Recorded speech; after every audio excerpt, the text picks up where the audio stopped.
One lion keeper was out on his land when he came across a fully grown lioness whom he'd rescued as a cub. The man had always been close to the animal, but he knew that she was capable of great harm. So when she pounced on him, his life no doubt flashed before his eyes. The wildlife of Africa has always fascinated Kevin Richardson. Born in Johannesburg, South Africa, Richardson went on to study zoology at college before quitting over the repetitive nature of his course. But while Richardson feared that his dream of working with animals may never come into fruition, fate had other ideas. When he was 23, Richardson took up an opportunity to help out at Lion Park near Johannesburg. There, he helped rear 2 cubs called Tau and Napoleon. The experience turned into a part-time job, and Richardson soon became an expert in lion behavior. What's more, eventually he used his expertise to launch his own project, the Kingdom of the White Lion, in nearby Broderstroom. In his new position, Richardson looks after 39 lions, and to manage the wildcats, he relies on his instinct rather than any rigid rules. In fact, to gain the animals' trust, he has slept, eaten, and even lived with them. Yet despite his proximity to dozens of lions, none of them have ever seriously injured Richardson. As a result, his incredible relationship with the beasts has earned him the nickname the Lion Whisperer. Richardson's fearless approach to big cats has also won him a legion of fans, and in turn, the conservationist is using his celebrity status to highlight the plight of lions. You see, the lion population is declining, and Richardson believes that the animals could disappear from the wild within 2 decades. Also, if you've not done so already, please subscribe to our channel and click that notification bell to get inspired by these animal stories every day. Now, back to the story. As part of his mission to save the lion, Richardson rescues animals in need, and in 2003 the animal expert took in 2 female cubs, whom he subsequently named Meg and Amy. The pair's mother had abandoned them at birth and left them for dead in a ditch.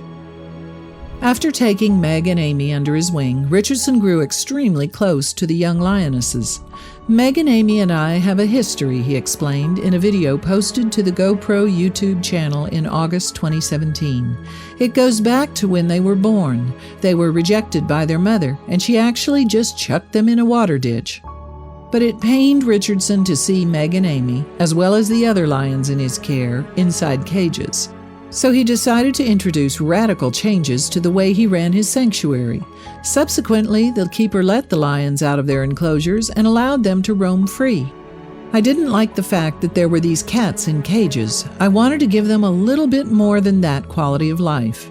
So I started pioneering certain things at the park I was working at, Richardson explained. One of those things was taking the lions out of their enclosures and letting them walk in the greater area of the park amongst the animals. Consequently, Richardson began taking the 2 lionesses out on enrichment walks, during which they could get to know the African plains. That's how Meg and Amy started their life, he said. They were pretty free in the sense that when we took them out, they could do whatever they wanted.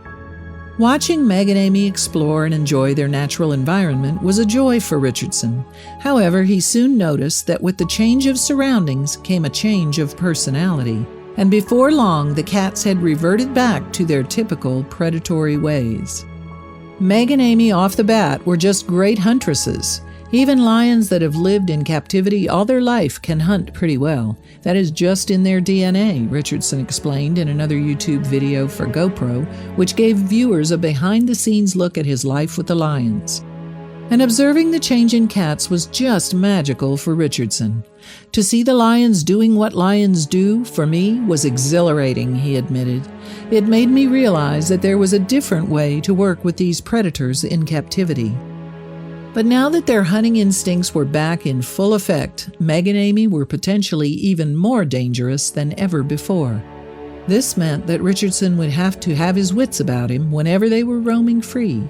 Just because a lion had never maliciously attacked him in the past, it didn't mean that it couldn't happen in the future.